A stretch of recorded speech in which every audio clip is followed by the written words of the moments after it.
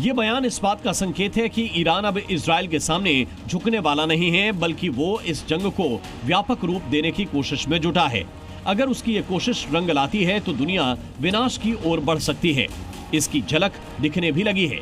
Iran जिन मुस्लिम देशों के साथ इस्लामिक आर्मी बनाने की बात कर रहा है, उसमें से एक ने खुलकर ईरान के समर्थन में आवाज बुलंद कर दी है। इस समर्थन में परमाणु बम से मदद तक की बात शामिल है। ईरान ने इसकी पुष्टि भी की है।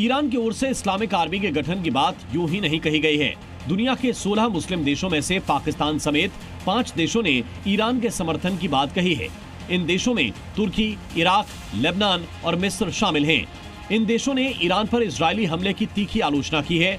इन देशों ने इजरायली हमले को अंतर्राष्ट्रीय कानूनों का उल्लंघन करार दिया है।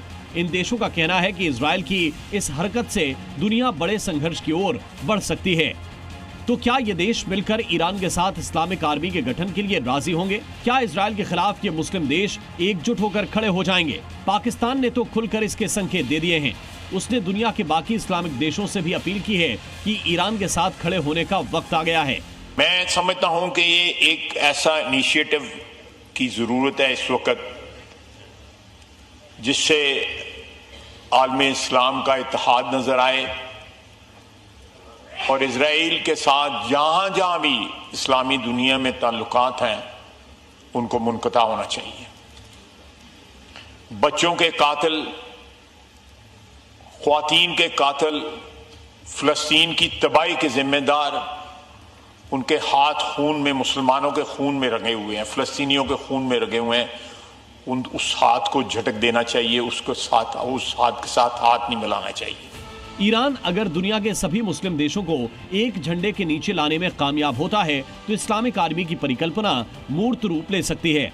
ऐसे में एक ऐसी जंग की शुरुआत हो सकती है जिसमें सिर्फ और सिर्फ विनाश का मंजर ही नजर आएगा। ब्यूरो रिपोर्ट, जी मीडिया। और ईरान ने इस्लामिक आर्मी के गठन के लिए जिन देशों का नाम लिया है, अगर वो इसके लिए तैयार होते हैं तो यह जानना भी जरूरी हो जाता है कि इनकी ताकत क्या होगी और क्या ये इजरायल और उसके मित्र देशों को चुनौती दे पाएंगे।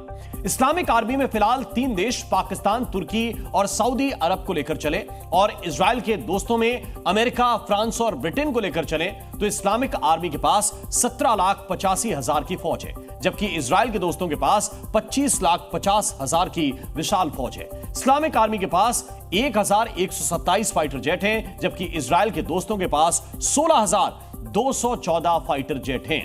इस्लामिक आर्मी के वॉरशिप की संख्या अगर जोड़ लें तो 204 बैठती है, जबकि इजरायल के दोस्तों के पास 462 वॉरशिप हैं। वहीं टैंकों की बात करें तो इस्लामिक आर्मी के पास जहां 6,350 टैंक आएंगे तो इजरायल के दोस्तों के पास 5,074 टैंक हैं। यानी ईरान और इजरायल की जंग ने अगर व्यापक रूप लिया तो चारों तरफ बस विनाश का ही मंजर होगा। और इस बीच एक बड़ी खबर मिल रही है, पाकिस्तान के परमाणु समर्थन वाले बयान से हड़कंप मचा हुआ है। जी हां, पाकिस्तान के विदेश मंत्री की घबराहट बढ़ गई है। इशाक डार ने पाक संसद में एक बयान जारी किया और पाकिस्तान ने ईरान के समर्थन का दावा खारिज कर दिया है, यह बयान जारी करते हुए। यह बड़ी खबर इस वक्त हम आपको बता रहे हैं। पाकिस्तान ने यह कहा है कि अगर इसराइल ने हमारे ऊपर न्यूक अटैक किया तो पाकिस्तान इसराइल के ऊपर न्यूक्लियर हमला कर देगा। ये गैर ज़िम्मेदाराना और इतने झूठी खबर है, और वो सोशल मीडिया में चलती चलती अभी मुझे थोड़ी देर पहले पता चला कि डेली मेल ने पिक कर लिया इंग्लैंड में।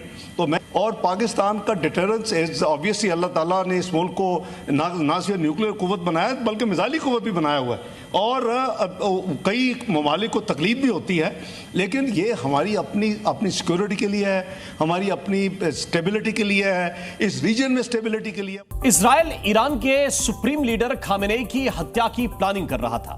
मोसाद ने टारगेट लॉक भी कर लिया था, लेकिन खबर है कि ट्रंप ने वीटो लगा दिया। इस खबर के सामने आने के बाद से खामेनेई सदमे में, वो परिवार के साथ अंडरग्राउंड बंकर में छिप गए। सबसे बड़ा सवाल यह है कि अगर यह खबर सही है तो क्या ईरान इजराइल युद्ध उस लेवल तक पहुंच सकता है जिसमें इजराइल खामेनेई की जान भी ले सकता है? ईरान के सुप्रीम लीडर खामेनेई खात्मे से बच गए। उनका भी वही हाल होने वाला था जो ईरानी सेना के चीफ और ईरानी इंटेलिजेंस के चीफ और परमाणु वैज्ञानिकों का हुआ था। इजराइल के ड्रोन्स तैयार थे, मोसाद ने टारगेट भी लॉक कर लिया था। इजराइल ने जैसे ईरान के न्यूक्लियर सेंटर को दहलाया था, वैसे ही अयातुल्लाह अली खामेनेई को भी निशाना बनाने वाला था। बस आखिरी आदेश का इंतजार था।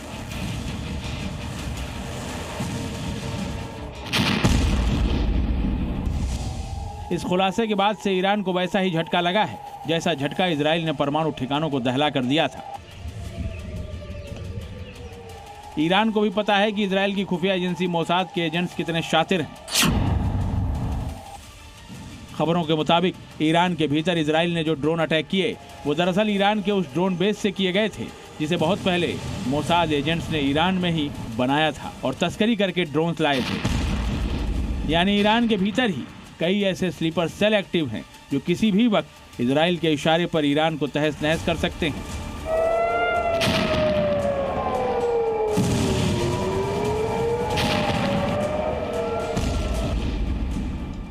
ईरानी हुकूमत ने ये बात कही है और उनके पास सबूत हैं कि जो ईरान में अंदर से हमला हुआ था, जो कोवर्ट ऑपरेशन हुआ है, जो एक जगह अड्डा बनाया गया था, वहां पर जो मोसाद के लोग थे वो रॉ के साथ मिलकर मिसाइल और ड्रोन्स वहां उन्होंने रखे थे। दुश्मन जब इतना ताकतवर हो और घर में ही बेस बना चुका हो तो किसी के भी पसीने छूट सकते हैं।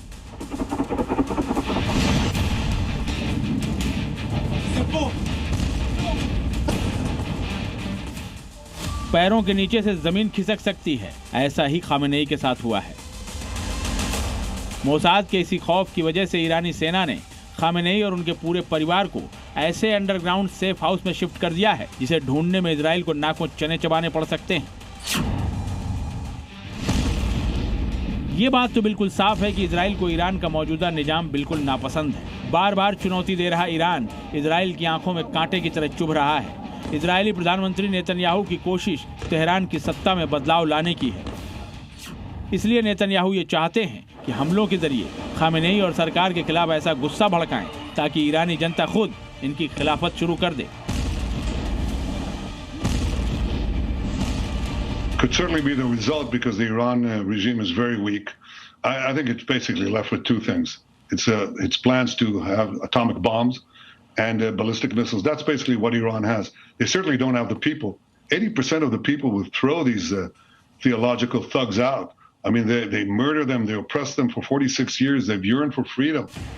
सवाल यह है कि आखिर खामेनेई को इजराइल ने निशाना क्यों नहीं बनाया। इस पर पश्चिमी मीडिया का दावा है कि अमेरिकी राष्ट्रपति ट्रंप ने ऐन वक्त पर इजराइल के मिशन खामेनेई पर वीटो लगा दिया था, या यूं कहें कि खामेनेई को खात्मे से बचा लिया। सूत्रों के मुताबिक ट्रंप का ये मानना कि जब तक ईरान किसी अमेरिकी को निशाना नहीं बनाता है तब तक ईरान के राजनीतिक नेतृत्व पर हमला करना ठीक नहीं है।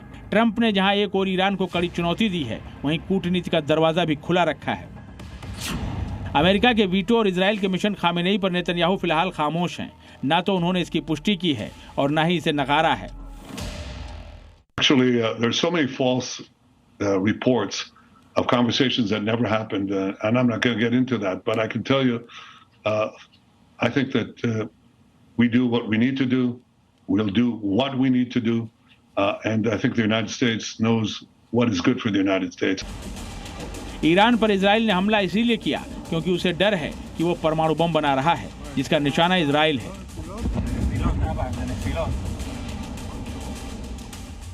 अमेरिका को भी पता है कि ईरान की मिसाइलों की जद में उसका देश भी है, इसीलिए वो हर हाल में ईरान को परमाणु बम बनाने से रोकना चाहता है। पर ट्रंप को यह पता है कि इसके लिए ईरान की लीडरशिप यानी खामेनेई को सीधे टारगेट करना ठीक नहीं है, क्योंकि ऐसी सूरत में कई मुस्लिम देश ईरान के समर्थन में कूद सकते हैं और इजराइल को कई मोर्चों पर लड़ाई लड़नी पड़ सकती है। इसलिए अमेरिका ये कतई नहीं चाहता कि ईरान से इजराइल का युद्ध इस्लामिक देशों में एकजुटता का जरिया बन जाए। इजराइल के मिशन खामेनेई पर अमेरिका ने वीटो लगाकर भले ही खामेनेई की जान बचा ली हो, लेकिन ये वीटो इजराइल कब तक मानता है ये देखना दिलचस्प होगा, क्योंकि मोसाद अगर एक बार टारगेट लॉक कर लेता है तो उसका अंत करके ही दम लेता है। ब्यूरो रिपोर्ट, जी मीडिया। एक वक्त था जब जंग जमीन पर लड़ी जाती थी, लेकिन अब वो दौर है जब जमीन की जंग भी आसमान में लड़ी जाती है। तभी तो करीब 2 किलोमीटर दूर से ईरान और इजराइल एक दूसरे पर बारूद बरसा रहे हैं और जंग का मैदान बना है आसमान। लेकिन तेहरान के आसमान में इजराइल का फाइटर प्लान कैसे काम कर रहा है और कैसे नेतन्याहू ने आसमान से जमीन पर किलेबंदी कर दी है, इस रिपोर्ट में आप देखिए। क्या ईरान के आसमान पर अब इजराइल का वर्चस्व हो गया है? तेहरान के आसमान में नेतन्याहू की फोर्स के फाइटर जेट मंडरा रहे हैं। 4 दिनों से दोनों ही देश ताबड़तोड़ हमले कर रहे हैं, जिससे तबाही मची हुई है। लेकिन इजराइल ने अब एक बड़ा दावा कर खामेनेई के मुल्क में खलबली मचा दी है। इजराइल ने यह दावा किया है कि ईरान के एयर स्पेस पर उसका कंट्रोल हो चुका है। पश्चिमी ईरान से लेकर राजधानी तेहरान तक इजरायली नियंत्रण का दावा किया जा रहा है। עכשיו ניתן לומר שהשגנו עליונות אווירית מלאה בשמי טהרן. אנחנו תוקפים בזמן אמת חוליות איראניות שמשגרות טילים לעבר מדינת ישראל. क्या ईरान को इजराइल महज 4 दिन की जंग में घुटनों पर ले आया है, या फिर नेतन्याहू फोर्स के दावे हवाई हैं? क्योंकि ईरान भी लगातार मिसाइलें दाग रहा है, जिसके बाद इजराइल में बर्बादी की तस्वीरें सामने आ रही हैं। तेल अवीव की ये तस्वीरें देखिए। इजराइल में ईरानी हमलों के बाद इमारतें खंडहर हो चुकी हैं, चारों तरफ मलबा नजर आ रहा है। युद्ध के चौथे दिन ईरानी हमले में 5 इजरायलियों की मौत की खबर है, यानी अब तक करीब 30 से ज्यादा लोग मारे जा चुके हैं। नेतन्याहू की सेना भी हर लाश के बदले 7 लाशें गिरा रही है, क्योंकि इजराइल ने दावा किया है कि उसकी सेना ने ईरान के अंदर तेहरान, माशाद, कशान, नतांज में लगातार हमले किए हैं। तो वहीं तबरीज, कराज, इलाम, असालुये समेत ईरान के 22 से ज्यादा इलाकों पर ताबड़तोड़ हमले किए हैं और इन हमलों में ईरान के 200 से ज्यादा लोग मारे जा चुके हैं। खामेनेई के मुल्क को नेतन्याहू सैन्य हो या राजनीतिक हर तरह से जख्म दे रहे हैं। इजराइल ने एक दिन पहले ही ईरान के रक्षा मंत्रालय की बिल्डिंग पर हमला किया था और अगले ही दिन उसने ईरानी विदेश मंत्रालय की इमारत को भी खंडहर में तब्दील कर दिया। ये तस्वीरें उसी की गवाही हैं। युद्ध की भीषणता को बयां करती ये तस्वीरें देखिए कि कैसे इजराइल के टारगेट पर ईरान की ज्यादातर अहम लोकेशंस हैं और ये सब हो रहा है हवाई हमलों के जरिए, क्योंकि तेहरान के आसमान में इजरायली विमान और ड्रोन तबाही मचाने के लिए लगातार मंडरा रहे हैं। इतना ही नहीं, ईरान के रणनीतिक ठिकानों पर भी इजरायली फोर्स हमला कर रही है। इजराइल ने दावा किया है कि उसने ईरान के 30% यानी करीब 1/3 मिसाइल लॉन्चर्स को खत्म कर दिया है। 50 से ज्यादा फाइटर जेट्स और एयरक्राफ्ट से ईरान पर हवाई हमले किए जा रहे हैं और ईरान के 120 से ज्यादा मिसाइल लॉन्चर्स को तबाह कर दिया गया है। सैन्य एक्सपर्ट अनुमान लगा रहे थे कि ईरान के पास 2000 बैलिस्टिक मिसाइलें थी, लेकिन अब सिर्फ 500 बैलिस्टिक मिसाइलें ही बची हैं। हालांकि इसे खुद इजराइल के राष्ट्रीय सुरक्षा सलाहकार ने खारिज कर दिया है। इजराइल के एनएसए ने कहा है कि ईरान के पास अभी भी हजारों बैलिस्टिक मिसाइलें मौजूद हैं। दावे के मुताबिक ईरान ने अब तक इजराइल पर करीब 350 से ज्यादा मिसाइलें दागी हैं, लेकिन इजरायली आयरन डोम ज्यादातर हमलों को हवा में ही नाकाम कर रहा है। लेकिन इसी के बराबर ईरान ये करने में नाकामयाब हो रहा है। हवाई हमले का ये एनिमेशन वीडियो देखिए जिसे इजरायली डिफेंस फोर्स ने जारी किया है। इसके मुताबिक आईडीएफ ने दावा किया है कि उसने ईरान के आईआरजीसी के ठिकानों पर अटैक किया है। आईआरजीसी की कुर्द फोर्स पर आतंकी हमले की प्लानिंग की साजिश रचने के बाद इजरायल ने प्रिसाइज अटैक का दावा किया है। इजरायल ऐसे ही ऑयल गैस रिफाइनरी समेत ईरान के उन ठिकानों पर धमाके कर रहा है जिससे उसकी कमर टूट जाए। लेकिन क्या ये हमले दूसरे देशों को जंग में कूदने के लिए मजबूर कर देंगे? क्योंकि ईरान तो इशारों में विश्व युद्ध की आशंका जता रहा है। ज़ायोनी शासन द्वारा हाल ही में अपराध किया गया। मेरा मानना है कि एक दिन पहले ही असलुयह में ईरान की तेल सुविधाओं पर हमला करना एक बेहद खतरनाक उकसावे की तरह था। ये स्पष्ट रूप से दर्शाता है कि इजरायल दूसरों को इस संघर्ष में घसीटने पर आमादा है। ईरान के दावों के बावजूद इजरायल अपने मिशन में लगा है। उसकी एयरफोर्स ने शनिवार को तेहरान में आईआरजीसी के इंटेलिजेंस ऑर्गेनाइजेशन के चीफ मोहम्मद काजमी और उसके डिप्टी हसन मोहकिक को मार गिराया। आईडीएफ के मुताबिक उसने तेहरान में एक बिल्डिंग पर हमला किया था जहां ईरान सरकार के खुफिया संगठनों के कई सीनियर अधिकारी रह रहे थे। शनिवार के हमले में आईआरजीसी के 4 सीनियर अधिकारियों की मौत हो गई। इससे पहले भी 7 ईरानी सैन्य कमांडर ढेर किए जा चुके हैं। इजरायल ने ईरान के 9 परमाणु वैज्ञानिकों को भी मौत के घाट उतार दिया है। मतलब ईरान को एटमी ताकत बनने से रोकने के लिए नेतन्याहू किसी भी हद तक जाने को तैयार हैं। ईरान के आसमान को कंट्रोल करने का दावा कर इजरायल अपने कुछ हद तक मंसूबों में कामयाब भी हो चुका है, लेकिन उसका असली लक्ष्य अंडरग्राउंड एटमी ठिकानों को तबाह करना है। तो क्या अब आसमान से पाताल तक ईरान में तबाही मचने वाली है? ब्यूरो रिपोर्ट, जी मीडिया। अभी तक आपने रिवॉल्वर रानी को फिल्मों में देखा होगा, लेकिन अब हम आपको रियल रिवॉल्वर खातून से मिलवाते हैं जो इस वक्त योगी फोर्स की हिरासत में है।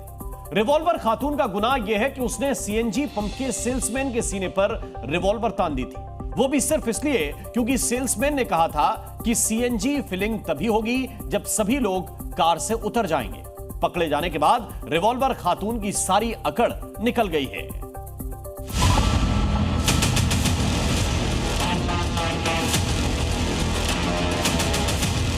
लड़की गन उतार कर लाई, हमारे सीने पर लगा दी, बोली है जान से मार देंगे। कार से नीचे उतरने के लिए क्या कहा? रिवॉल्वर वाली खातून का गुस्सा 7वें आसमान पर पहुंच गया। आओ देखा न ताओ, सीधे पेट्रोल पंप के सेल्समैन के सीने पर रिवॉल्वर तान दी। रिवॉल्वर लहराने वाली इस खातून ने सोचा होगा कि कोई उसका क्या ही बिगाड़ लेगा, लेकिन उसे पता नहीं था यूपी में कानून का राज चलता है। योगी फोर्स अच्छों का हिसाब कर देती है। सेल्समैन पर रिवॉल्वर तानने वाली खातून अरीबा को पुलिस ने पकड़ लिया है। उसके रिवॉल्वर को भी जब्त कर लिया गया है, जिसके दम पर वो गुंडे ही थी। साथ में उसके पिता को भी हिरासत में ले लिया गया है, जो खुद भी सेल्समैन से उलझ रहे थे। रिवॉल्वर वाली खातून की कहानी की शुरुआत भी फिल्मी ही है। हरदोई के बिलग्राम में रविवार शाम एक पेट्रोल पंप पर एक कार सीएनजी भरवाने के लिए रुकी थी। कार में अरीबा खान अपने पिता एहसान खान और मां हुसन बानो के साथ बैठी हुई थी।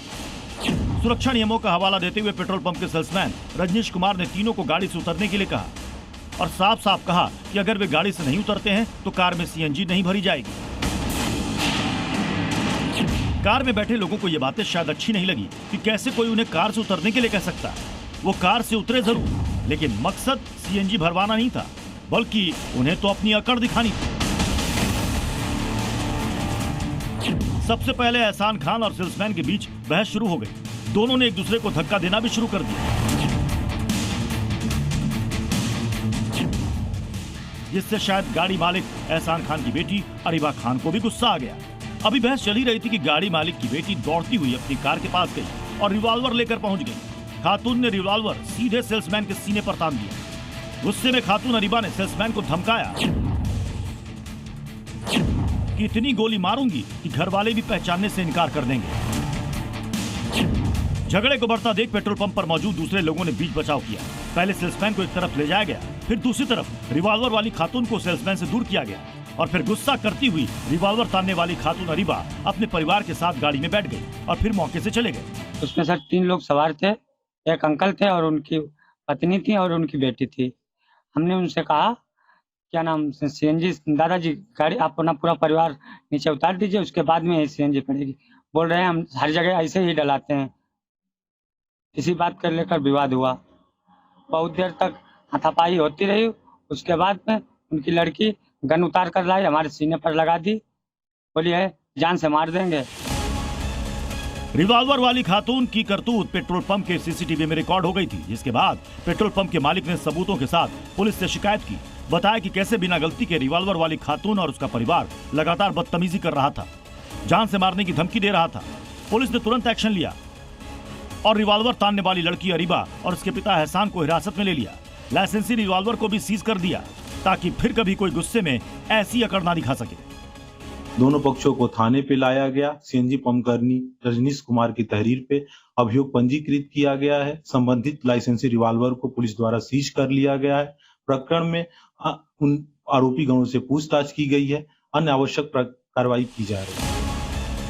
बात बात पर अकड़ दिखाना और गुस्से में सीधे रिवॉल्वर तान देना, रिवॉल्वर वाली खातून की गुंडे की चर्चा पूरे जिले में हो रही है। पूरे मामले में हिंदू संगठनों की मांग है कि रिवॉल्वर वाली खातून का पक्का इलाज किया जाए। योगी फोर्स फिलहाल रिवॉल्वर तानने वाली युवती और उसके पिता से पूछताछ कर रही है। आखिर क्या वजह थी कि यह परिवार लाइसेंसी रिवॉल्वर के साथ घूम रहा था, इसकी भी जांच चल रही है। अगर रिवॉल्वर के लाइसेंस का मकसद सुरक्षा नहीं, दूसरे के सामने धौंस जमाना होगा, तो यकीन मानिए योगी फोर्स ऐसी कार्रवाई करेगी जो ये खातून जिंदगी भर याद रखेगी। ब्यूरो रिपोर्ट, जी मीडिया। यूपी के अलीगढ़ में एक बंदर की लिंचिंग कर दी गई। बंदर आम के बाग में आम खा रहा था, पर शायद कट्टरपंथियों को यह बात इतनी नागवार गुजरी कि बंदर को सीधे शूट कर दिया। गांव वाले गुस्से में हैं और मांग कर रहे हैं कि बंदर के कातिलों का पता लगाकर उनको कड़ी सजा दी जाए।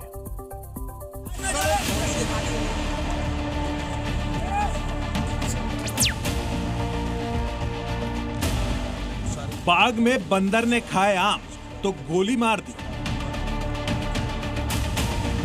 बंदर जिनका ठिकाना ही पेड़ और जंगल होता है, जो फल खाकर ही जिंदा रहते हैं, उसी बंदर को कट्टरपंथियों ने बेरहमी से गोली से छलनी कर दिया, मौत के घाट उतार दिया। यूपी के अलीगढ़ में उस वक्त हड़कंप मच गया जब आम के बाग के बाहर लोगों ने एक बंदर को तड़पता हुआ देखा। गांव वालों को पहले लगा कि शायद बंदर को चोट लगी है, लेकिन नजदीक जाकर देखा तो बंदर का शरीर लहूलुहान था, उसे गोली मारी गई थी। जमीन पर तड़प रहे बंदर को देखकर गांव वालों का गुस्सा 7वें आसमान पर पहुंच गया। तुरंत पुलिस को खबर दी गई और बंदर को अस्पताल पहुंचाया गया, पर बंदर की जान नहीं बचाई जा सकी। गांव वालों ने जब पड़ताल की तो पूरा मामला समझ में आ गया। बंदर दरअसल बाग में आम खा रहा था। कट्टरपंथियों को शायद यही बात चुभ रही थी। बंदर को आम खाने से रोका भी जा सकता था, उसे बाग से भगाया भी जा सकता था, लेकिन कट्टरपंथियों ने सीधे सीधे गोली ही मार दी। बंदर जिसके साथ हिंदू सेंटीमेंट जुड़ा हुआ है, उसकी हत्या होने से स्थानीय हिंदू समाज आक्रोशित है। वो चाहता है कि जिसने भी गोली मारकर बंदर के प्राण लिए हैं, उसे सख्त से सख्त सजा मिले। सवाल ये कि इस बंदर ने आखिर कौन सा बड़ा नुकसान कर दिया था। ज्यादा से ज्यादा 5-10 आम ही खाए होंगे, पूरा का पूरा बाग तो खाली नहीं कर दिया होगा। गोली मारने से पहले जब बंदर पर नजर पड़ी होगी तो उसे भगाया भी जा सकता था, लेकिन सीधे सीधे गोली मारना कहीं न कहीं ये उसी कट्टरपंथी सोच का हिस्सा है जो बेगुनाहों पर बेवजह पत्थर बरसाते हैं। जिस इलाके में बंदर का मर्डर किया गया है, वहाँ हालात ऐसे भी नहीं थे कि उसने लोगों के नाक में दम कर रखा था। स्थानीय हिंदुओं के साथ साथ पुलिस भी ये पता लगा रही है कि बंदर को गोली मारने वाला कौन है।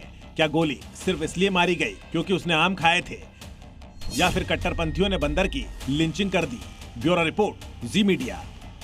प्रयागराज संगम नगरी है, लेकिन इस शहर की एक और ऐसी पहचान बन गई है जो इसका पीछा नहीं छोड़ रही। यह पहचान है बमबाजी। यहां सरेआम बमबाजी की जाती है। पिछले 4 महीने में कई घटनाएं सामने आ चुकी हैं। यहां एक बार फिर बम मारकर हमला किया गया। रेस्टोरेंट के बाहर बाइक सवार बदमाशों ने बमबाजी की। इसकी वजह क्या है यह अभी साफ नहीं है, लेकिन पुलिस ने सीसीटीवी फुटेज के आधार पर 3 बमबाजों को चिन्हित कर लिया है।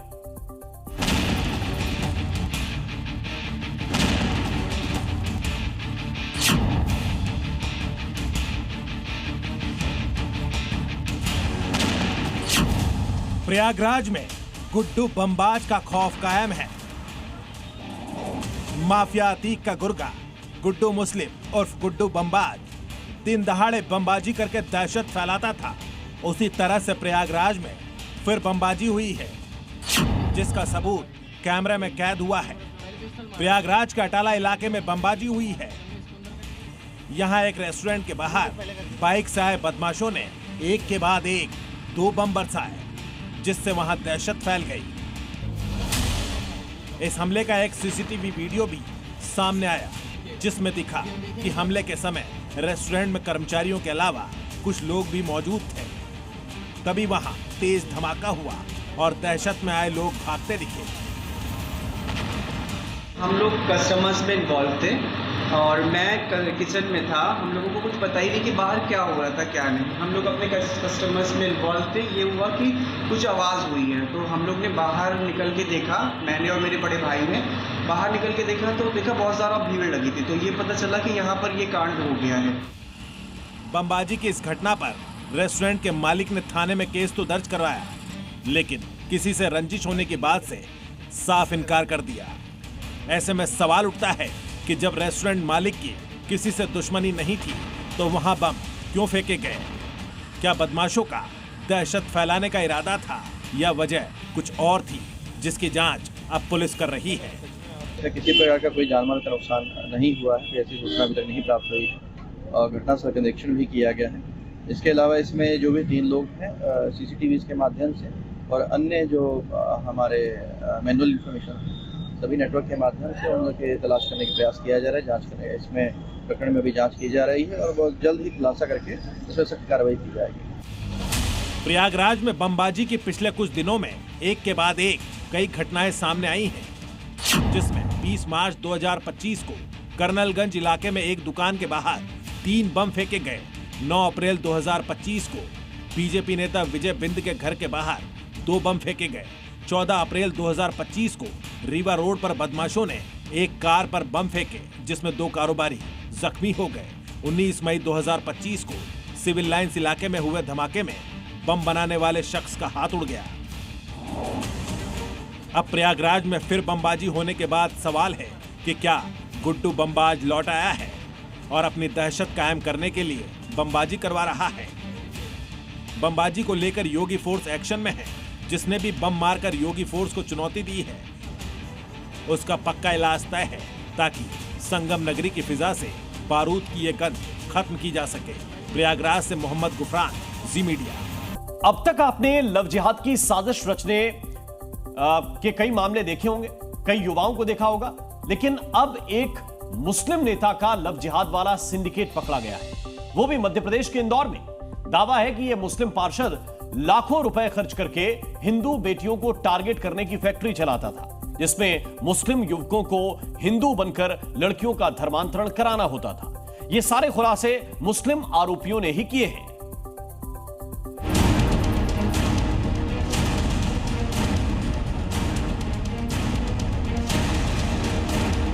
कादिरी ने पैसे दिए हमको, 1 लाख रुपए। बाकी बाद में देंगे, हिंदू लड़के शादी करने के लिए। देश के सबसे साफ शहर में दिमागी गंदगी और मजहबी साजिश फैलाने की कोशिश हुई है। ये शख्स अनवर कादरी है, मध्य प्रदेश कांग्रेस का नेता और इंदौर का पार्षद अनवर कादरी लव जिहाद की फैक्ट्री का फंड मैनेजर बताया जा रहा है। मेरे को 2 लाख रुपए देते, बोले हिंदू लड़की से शादी करने के लिए, वो बोले धंधा करवाते हैं। इस खुलासे के बाद बड़ा सवाल यह है कि क्या इंदौर में हिंदू लड़कियों के खिलाफ लव जिहाद की साजिश हो रही है? क्या हिंदू नाम का सहारा लेकर हिंदू बेटियों की अस्मत को तार तार किया जा रहा है? और इस साजिश में कांग्रेस का पार्षद भी शामिल है, क्योंकि पुलिस के शिकंजे में आए 2 मुस्लिम युवकों ने जो खुलासा किया है वो हैरान करने वाला है। साहिल शेख और अल्ताफ का आरोप है कि कांग्रेस पार्षद अनवर कादरी ने उन्हें हिंदू लड़कियों से शादी कर उनका धर्म परिवर्तन कराने के लिए उकसाया था। यही नहीं, आरोप तो ये भी है कि बाकायदा कांग्रेस पार्षद ने अल्ताफ को 1 लाख रुपए और साहिल शेख को इस काम के लिए 2 लाख रुपए दिए थे। साहिल और अल्ताफ को शादी के बाद हिंदू लड़कियों को बेच देने का भी फरमान सुनाया गया था। अनवर कादरी ने पैसे दिए हमको, 1 लाख रुपए। काय के लिए? बाकी बाद में देंगे, हिंदू लड़की शादी करने के लिए। हाँ, मेरे को 2 लाख रुपए देते, बोले हिंदू लड़की से शादी करने के लिए। वो बोले धंधा करवाते हैं। दरअसल ये मामला तब सामने आया जब वो पीड़ित लड़कियां सामने आई जिसे अल्ताफ और साहिल ने लव जिहाद का शिकार बनाया था, जिसके बाद इंदौर पुलिस ने अल्ताफ, साहिल और कांग्रेस पार्षद अनवर कादरी के खिलाफ केस दर्ज कर लिया है। मोहन फोर्स की पूछताछ में जो खुलासे हुए वो सबको हैरान कर रहे हैं, लेकिन अब बारी कार्रवाई की आ चुकी है। दोनों आरोपियों को गिरफ्तार कर लिया गया। साथ में धार्मिक जो वीडियो वायरल हुआ उसमें धार्मिक स्वतंत्रता अधिनियम के तहत भी इसमें धारा बढ़ाई गई है और जो पार्षद अनवर कादरी है उसको भी आरोपी बनाया जा रहा है। लव जिहाद के फंड मैनेजर अनवर कादरी के पीछे मोहन फोर्स लग चुकी है, लेकिन जब इंदौर पुलिस ने कांग्रेस पार्षद कादरी के घर पर दबिश दी तो वो अपने घर से लापता था। पुलिस अनवर कादरी की तलाश कर रही है, लेकिन इस बीच लव जिहाद में फंडिंग की बात सामने आने के बाद सियासत भी तेज हो गई है। अगर भाजपा कांग्रेस पर इस तरह के आरोप लगा रही है तो लगाए, उसको नैतिक अधिकार है, लेकिन इस बात का जवाब भी दे दे आखिर मछली की रानी कौन है राजधानी भोपाल में? वो ढाबा किसका था जिस ढाबे पर जो लव जिहाद का इतना बड़ा कांड हुआ है? वो सब जांचें क्यों अधूरी हो गई हैं? और मछली से यहाँ की कद्दावर मंत्री का क्या कनेक्शन है? उनके पिताजी का क्या कनेक्शन था? इस पर जांच होने के बाद कुछ कार्रवाई होनी चाहिए थी। तो समझ में आता है कि भाजपा की सरकार निष्पक्ष रूप से कार्रवाई कर रही है। सियासत अपनी जगह है, लेकिन अनवर कादरी पर जो आरोप लग रहे हैं अगर उसमें सच्चाई है तो फिर ये इंदौर में किसी बड़ी साजिश की बू आ रही है। और अब सवाल उठ रहे हैं कि क्या इंदौर में लव जिहाद का खेल एक सोची समझी साजिश के तहत किया जा रहा है? क्या फंडिंग का लालच देकर मुसलमानों को हिंदू लड़कियों के खिलाफ उकसाया जा रहा है? और क्या इस खेल में इंदौर के बड़े मुस्लिम नेता या फिर अनवर कादरी जैसे और भी कोई कांग्रेसी नेता शामिल हैं? फिलहाल पुलिस आरोपी कांग्रेस पार्षद अनवर कादरी को तलाश रही है। उसकी गिरफ्तारी के बाद ही ये पता चल पाएगा कि इंदौर में लव जिहाद की फंडिंग का पूरा खेल आखिर क्या है और इसके पीछे कौन कौन से चेहरे हैं। ब्यूरो रिपोर्ट, जी मीडिया। और आइए अब बात करते हैं उत्तर प्रदेश में कैंडल गैंग की धर्मांतरण वाली साजिश की। इसका खुलासा गाजियाबाद और एटा जिले में हुआ है। अलग अलग तरह का लालच देकर गरीब, दलित और अनुसूचित जाति के लोगों को साजिश के इस जाल में फंसाया जा रहा था। एक रिपोर्ट देखिए।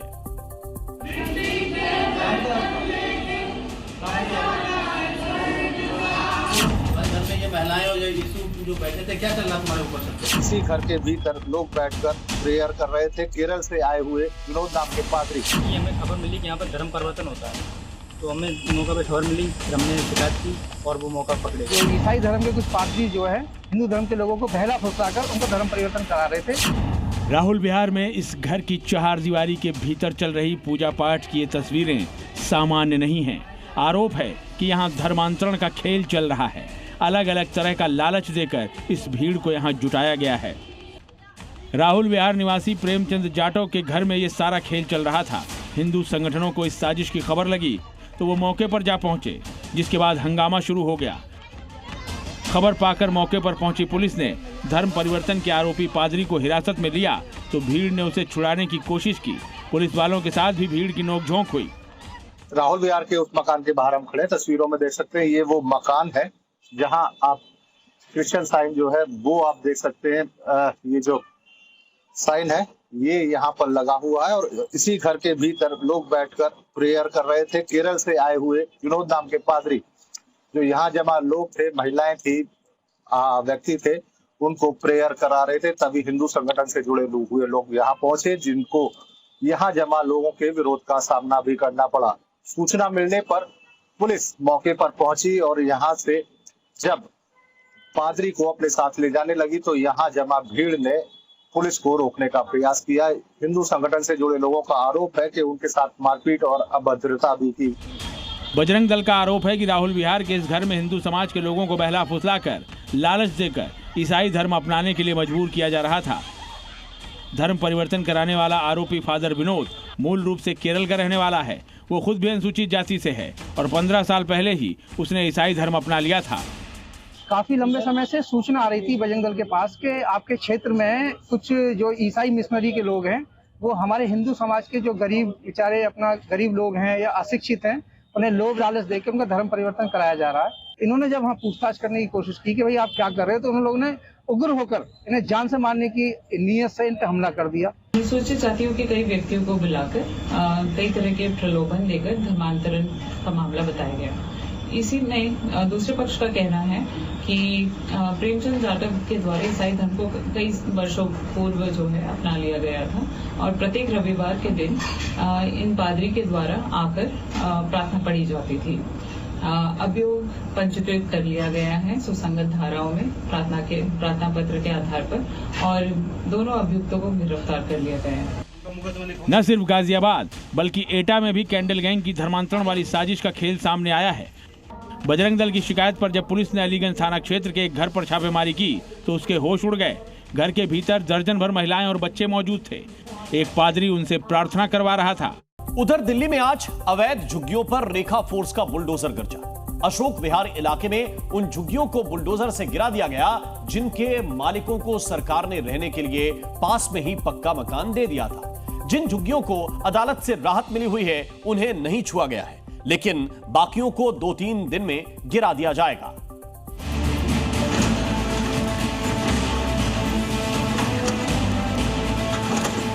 ये दिल्ली की 2 तस्वीरें हैं, जिसमें पहली तस्वीर अशोक विहार के जेलरवाला बाग इलाके की है, जहां योगी मॉडल दिखाई दिया। अवैध तरीके से बनाई गई झुग्गियों को बुलडोजर की मार से गिरा दिया गया। डीडीए की तरफ से ये अभियान आने वाले 2-3 दिनों तक और चलेगा। दूसरी तस्वीर बाटला हाउस इलाके की है, जहां योगी मॉडल के बुलडोजर एक्शन की आहट से दहशत का माहौल बन गया है। जेलरवाला बाग में डीडीए ने इस कार्रवाई से पहले झुग्गियों में रह रहे लोगों को जगह खाली करने का नोटिस भी दिया था और किसी तरह का विरोध ना हो इसके लिए भारी फोर्स के साथ डीडीए की टीम मौके पर पहुंची। करीब 200 झुग्गियों को गिराया गया। डीडीए ने इससे पहले भी जेलरवाला बाग इलाके में सैकड़ों अवैध झुग्गियों को गिराया था, जिसके बाद दूसरी बार ये कार्रवाई की गई। जानकारी के मुताबिक अशोक विहार के जेलरवाला बाग में करीब 2100 झुग्गियां बसी थी। इनमें से 1600 को बगल में बनाए गए अपार्टमेंट में फ्लैट दे दिए गए, लेकिन कई लोगों को पक्के मकान के लिए डीडीए ने अयोग्य घोषित कर दिया था, जिसके बाद उन लोगों ने कोर्ट का रुख किया। करीब 200 लोगों को कोर्ट से स्टे ऑर्डर मिला, जबकि बाकी झुग्गियों पर डीडीए की कार्रवाई जारी है।